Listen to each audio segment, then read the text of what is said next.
दर्शकों, आप देखना शुरू कर चुके हैं बापू वार्ता न्यूज़ नेटवर्क। अभी मैं जिलाधिकारी कार्यालय तथा जिला परिषद गोंदिया के सामने मौजूद हूँ। यहाँ पे आप देख सकते हो माननीय बच्चूभाऊ कडू दिव्यांग कल्याण मंत्रालय अध्यक्ष महाराष्ट्र शासन जो आमरण उपोषण चल रहा है प्रहार संगठन की ओर से। और आप देख सकते हो भजिया पार में जो डांबर प्लान जो चल रहा है, दगड़ फोड़ी का जो यानी जो पत्थर रहते हैं उसकी ब्लास्टिंग हो रही है। उस संदर्भ में कुछ भजिया पार ग्राम की जनता कुछ दिनों पहले जो है अनशन पर बैठी थी, वो भी पावर प्लांट के आगे, डामर प्लांट के आगे।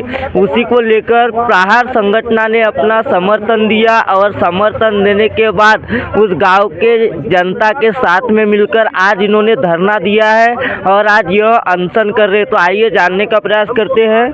क्या बताना चाहोगे सर, जिस तरीके से अनशन चल रहा है? हमारे 2-3 मुद्दे। सबसे पहले तो यह है कि हम 5 तारीख से आंदोलन पे बैठे थे और अभी तक के बैठे हैं। गांव में बैठे थे डांबर प्लांट के पास में। किसी प्रकार का न्याय नहीं मिला हमें और दोनों गांव की दूरी भी ज़्यादा नहीं है, बस 5-10 फीट 20 फीट के अंतर में है।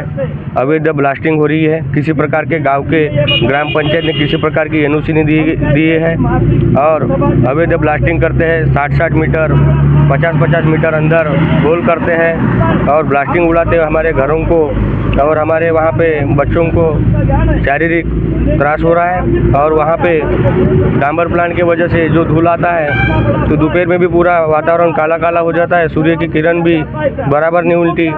और इस प्रकार से ब्लास्टिंग करते हैं कि ब्लास्टिंग के टाइम पे घरों में जो बर्तन होते हैं वो नीचे गिर जाते हैं और बहुत बड़े झटके और बहुत बड़ा भूकंप आने का एक संदेश हुआ है और पूरे घरों को एक प्रकार से भागे गिर गई है और हमारा जीवन चरित्र और जीवन रहना अभी बहुत दुख में आ गया है। इसीलिए हम यहाँ पे जिला अधिकारी के सामने धरना आंदोलन पे बैठे हैं। जिस तरीके से आप बता रहे हो भजिया पार ग्राम में डांबर प्लांट और क्रेशर के आगे आप अनशन पर बैठे थे और अनशन पर बैठने के बाद में वहाँ से कुछ नहीं हुआ और एट ए टाइम आपको प्रहार संगठन ने समर्थन दिया।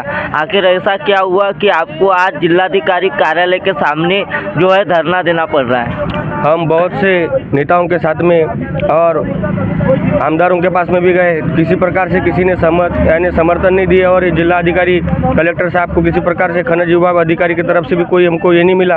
और ये प्रहार संगठन है, उनका हमें उनके मार्गदर्शन में और उनका हमें साथ अच्छा लगा, इसलिए हम प्रहार संगठन के माध्यम से हम यहाँ पे आज प्रहार संगठन ने समर्थन दिया है और समर्थन देने के बाद आज भजिया पार ग्राम की जनता और संगठन के जो कुछ पदाधिकारी है उनके साथ आप जिलाधिकारी कार्यालय के सामने जो आज धरना दे रहे हो, ऐसे में आपको क्या लग रहा है, न्याय मिल पाएगा?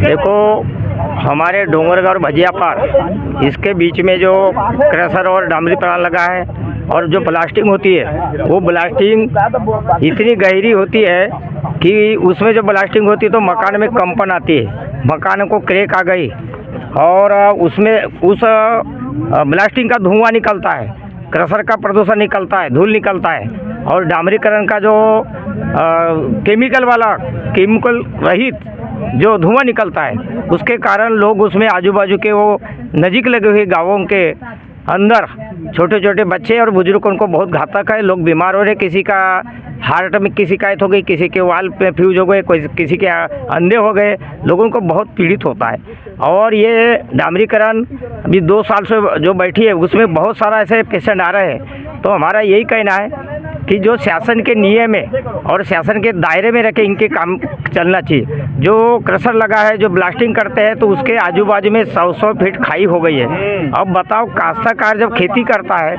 खेती खरीदता है 5 लाख रुपया एकड़ के भाव से, तो काश्तकार ज़्यादा से ज़्यादा 1 फीट का उपयोग करता है खेती का।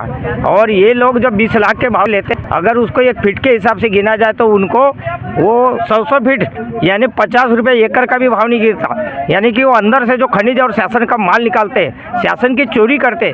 तो हमारा ये कहना है कि शासन ने भी इधर ध्यान देना चाहिए और प्रशासक ने भी ध्यान देना चाहिए, क्योंकि गवर्नमेंट के भी चोरी कर रहे हैं और आम नागरिकों को, आम लोगों को भी तकलीफ हो रही है। तो उस नियम में रहते हुए ये काम करना चाहिए। वहाँ उनके पेड़ पौधे नहीं, प्रदूषण होता है और जो खदानें खुली है जिसके कारण जान माल की हानि हो सकती है।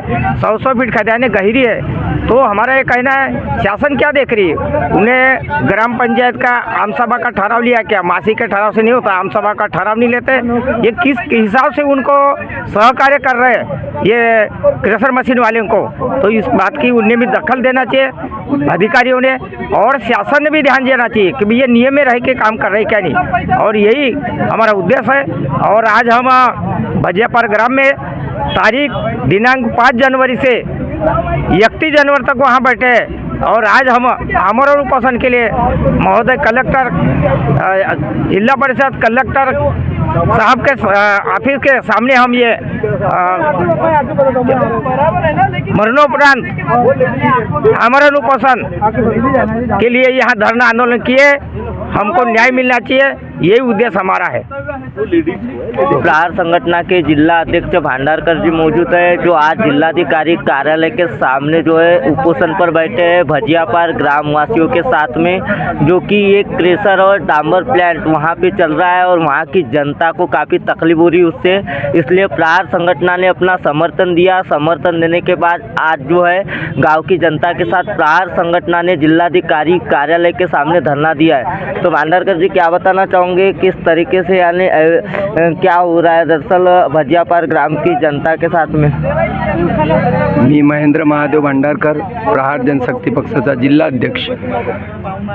मी तुम्हाला या माध्यमातून सांगू इच्छितो की आमगाव तालुक्यातील भजियापार गाव चिरचाळबांध या ठिकाणी अवैध डाबर प्लांट, क्रेशर मशीन आणि ब्लास्टिंगचा अवैध गौण खनज होत असतो। या सगळ्या प्रकरणामुळे त्या 3 गावातील लोकांना अत्यंत दयनीय अवस्था करून टाकलेली आहे। कारण त्या ब्लास्टिंगमुळे आणि डाबर प्लांटमुळे तिथले मुलं व्यसनाच्या आधीन जसे ड्रग्सच्या आधी जातात तसे त्या डांबरच्या वासेच्या आधी जातात। तिथली शाळा जी आहे ती बंद पडलेली आहे आणि गौण खनिजा मोठ्या प्रमाणावर ब्लास्टिंग केल्यामुळे दिवाली आणि भिंतींना भेगा पडून घरं जर्जर होत आहेत। केव्हाही जीवहानी होण्याची शक्यता नाकारता येत नाही। अशा परिस्थितीमध्ये त्यांनी 5 तारखेपासून आंदोलनाला बसले आहेत, परंतु शासनाचा कुठलाही अधिकारी त्या ठिकाणी जाऊन त्यांना भेटीगाठी करून त्यांचा समाधान केलेला नाही। एक फक्त आदेश काढला 133च्या अंतर्गत, तो सुद्धा ग्रामपंचायतने जी NOC दिली त्या गटमधला नसून दुसऱ्याच गटामधला त्यांनी बंद करण्याचा फक्त आदेश दिला। परंतु हा डाबर प्लांट आणि हा तिथला क्रेशर आणि ब्लास्टिंग हे संपूर्ण बंदच व्हायला पाहिजे अशी गावकऱ्याची मागणी आहे। परंतु एकावरच कारवाई केल्यानं चालणार नाही, तर तिथं 8-8, 9-9 क्रेशर आहेत ते सुद्धा बंद व्हायला पाहिजे। आणि नियम धाब्यावर बसून जर 50 फुटावर शाळा असेल आणि ब्लास्टिंग होत असेल तर हे कितपत उत्तर आहे हे मीडियाच्या माध्यमातून आपण धरावं आणि या सर्व नागरिकांना आपण न्याय मिळवून द्यावा अशी मी आपणास विनंती करतो। जय हिंद, जय प्रहार, जय महाराष्ट्र। हमारे साथ में मौजूद है डोंगरगांव की महिलाएं, और जो अवैध तरीके से डांबर प्लांट और क्रेशर चल रहा है उस संदर्भ में जो प्रहार संगठन ने जो है अपना समर्थन दिया। समर्थन देने के बाद में वहाँ की जनता जो है आज साथ में आई है, जिलाधिकारी कार्यालय के सामने धरना प्रदर्शन कर रही है। तो हम इनसे जानने का प्रयास करेंगे। क्या बताना चाहोगे मैडम? हेलो, मैं ये बोलना चाहती हूँ कि जो अवैध ब्लास्टिंग और डांबर प्लांट जो चालू है सरप्राज का, और जो शिवांग क्रेशर चालू है उसके पास में लगेज यानी 10 मीटर पे 4 स्कूल चालू थी, वो अभी उसके ब्लास्टिंग के वजह से स्कूल भी बंद हो गई। और ऐसी परिस्थिति आई है हमारे गांव में कि जो गर्भवती जो महिला रहती है उनके 5 महिलाओं के गर्भपात हुए हैं और कैंसर से 2 महिला पीड़ित हुई है, एक की मृत्यु हो गई। और ख़ास तौर पे अभी मेरे बच्चे की जो तबीयत वैसी है कि उसके ब्रेन पे इन्फेक्शन, और ये डांबर प्लांट के वजह से वो उसका ड्रग जैसा लेने के जैसा वो डांबर प्लांट चालू हुआ तो घर से भागते भागते वो डांबर प्लांट की ओर जाता है और वो वैसे वो यानी कि उसका ये हो गया। अभी वो नागपुर से भी वापस आ गया है। उसको कम से कम 4 से 5 लाख रुपए हमने लगाए। हम गरीब लोग कितने पैसे लगा सकते हैं? हम 10-10 रुपए कमा के अपना कुछ भी यानी घर चलाते हैं, सब ये करते हैं और बच्चों को उतना पैसा कहाँ से लगा सकते हैं? और ये लोग अपना अवैध काम और उनका गोर खनिज का काम चालू रहता है और उसके कारण वो पूरा अपना कारोबार यानी बिना बेधड़क इससे चलाते हैं और हम लोगों को इतना नुकसान पहुंचाते हैं। और जो कर्मचारी लोग हैं यानी कि पूरे को जो आमदार है सैसराम जी कोरोटे, वो भी आके बोल के गए कि नहीं हम तुम्हारे साथ खड़े हैं। उनने भी कुछ ऐसा हमारे को यानी कि झूठा आश्वासन देके हमारे को रखे। आज तक उनने कुछ भी हमारे को ऐसा सपोर्ट नहीं किया और आज तक ऐसा कुछ भी उनने ऐसा हमारे को आश्वासन नहीं दे कि हम कुछ तुम्हारे लिए कर रहे और ऐसा कुछ भी नहीं किए। और इससे ऐसा पूरा यानी ऐसा डोंगरगांव ग्राम डोंगरगांव है और ये ग्राम भज्जे पर है, इसके जितने भी हम ऐसे लोग हैं उससे बहुत यानी बहुत पूरे बुरे तरीके से ऐसे दिक्कत में आ गए हैं। और ये प्रदूषण के कारण भी पूरा यानी कि पूरा यानी हम उद्वस्त इस पे आ गए हैं कि कुछ भी समझ में नहीं आता। और इन लोगों का ऐसा है कि नहीं, उसने अपना काम चलाना चाहिए और उसका ऐसा है कि मैं अपना काम चालू रख सकता हूँ, कौन क्या कर सकते हैं। हम 1 महीना हुआ अभी उपोषण पे बैठे हैं, उसने अपना अभी तो फिलहाल में काम बंद रखा है, लेकिन वो अभी कुछ हमारे को ऐसा लिखित नहीं दे रहा है कि मैं अपना काम यहाँ से बंद करूँगा और या मशीन बंद करूँगा या ब्लास्टिंग बंद करूँगा, ऐसा करके कुछ भी हमारे को आज तक कोई कर्मचारी आके ऐसा निवेदन दिए नहीं। तो हमको प्रशासन शासन से यही निवेदन है कि हम उससे विनती कर रहे हैं कि नहीं हमारी मांग पूरी करे। इतना बोल के मैं अपने दोस्तों को क्या लग रहा है मैडम आपको? बिल्कुल उनका आश्वासन बिल्कुल बेकार है। उन लोग आश्वासन देते हैं चले जाते हैं और 1 महीने का समय हो गया, आज तक उनका कुछ भी ऐसा नहीं लग रहा है कि उन लोग कार्रवाई कुछ कर रहे हैं या हमारी ओर ध्यान दे रहे हैं। ये गरीब बच्चे गरीब महिलाएं सभी अपना काम धाम छोड़ के सब वहाँ बैठे रहते हैं। 1 महीना हो गया, तो मेरा भी यही विनती है कि इन लोग कुछ ध्यान दें इस ओर। क्या लग रहा है आपको ऐसे में न्याय मिल पाएगा जब बड़े बड़े अधिकारी बड़े बड़े जनप्रतिनिधि आपको तो नहीं लग रहा है, लेकिन आगे होना चाहिए ऐसा। कब तक उन लोग सताएंगे? नहीं तो फिर हम लोग फिर अगली कार्रवाई हम लोग फिर आगे फिर जो होगा वो हम बता नहीं सकते। इसके बाद जो होगा पुलिस वाले आए सब ये किए, एसडीओ वगैरह कलेक्टर वगैरह, लेकिन सब अब बस गाड़ी से आते हैं देख लेते हैं प्लेस हो गया चले जाते हैं। इसलिए ठीक है। अपना मकान कहाँ से छोड़ के गए? भजिया पार से बंचो।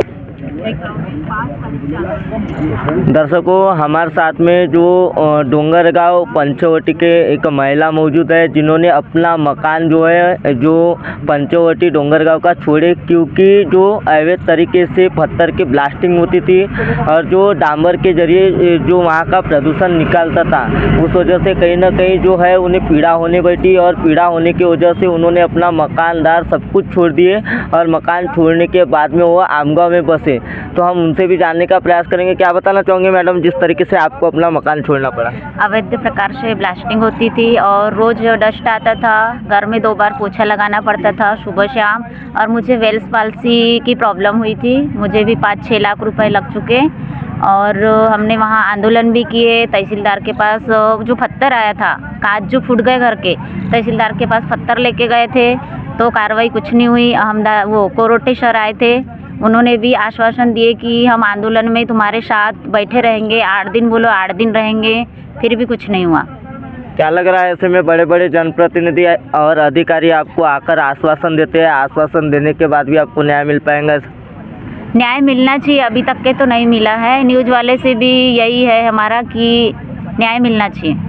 रूप से ब्लास्टिंग होती है, ब्लास्टिंग के पत्थर घर तक के आते हैं, सबके घरों में दरार पड़ गई है। हम कपड़े सुखाते हैं, जैसे कभी पापड़ बनाते हैं, बड़ी बनाते हैं, उसमें भी पूरी डस्ट आती है। और जैसे अभी हम लोग वहाँ पंचवटी के रहवासी थे, लेकिन अभी हमको आमगांव में रहना पड़ा। कुछ अवैध प्रकार का डस्ट आता था।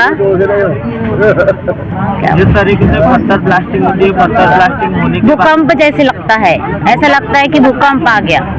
क्या लग रहा है आपको? पत्थर के कहीं छुट्टी होंगी उधर से क्या मकान? हाँ, कांच भी टूट गए। हमारे जो टावर है घर में, उसके कांच पत्थर आने से टूट गए। क्या लग रहा है ऐसे में अगर देखा जाए तो आप जिस तरीके के कपड़े वगैरह धोते हो उसके ऊपर उसमें डस्ट आती है, पानी में काला काला सा परत जमती है डामर प्लांट की, और वहाँ ट्रक जो चलते हैं उसकी भी डस्ट आती है। इस वजह से आपके गांव में कितने लोग बीमार हुए? 5 महिला है जिनका गर्भपात हो गया, एक लड़की है जिसको हार्ट की समस्या है, और मुझे वेल्स पाल्सी की समस्या हुई थी, जिससे मैंने 1 साल तक के उसकी समस्या झेली। और प्रशासन तो अभी तक के सोई हुई है, अभी तक के कोई न्याय नहीं मिला। हम लोग आंदोलन 26 दिन हो गए, तब से आंदोलन हमारा चालू है। क्या लग रहा है ऐसे में अगर देखा जाए तो मकान में भी भेगा है या मकान गिरने का मकान में देगा भी गिरी है, तिलोड़े आई है, किसी का झोपड़ी है तो वो भी गिर गई है।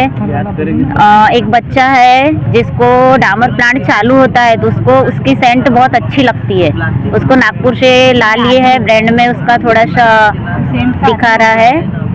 क्या लग रहा है आपको? जिस तरीके से किसान खेत में खेती करता है उस समय भी कुछ ऐसा लगता है क्या जो प्रदूषण वगैरह होता है? खेती में एक महिला रहती है जो खेती करती है, जब ब्लास्टिंग का जब टाइम आता है तो महिला को हाथ पकड़ के बाहर निकाला जाता है कि हमारी ब्लास्टिंग हो रही है। ऐसे प्रकार से कर रहे हैं, खेती भी बहुत नुकसान में है खेती वाले।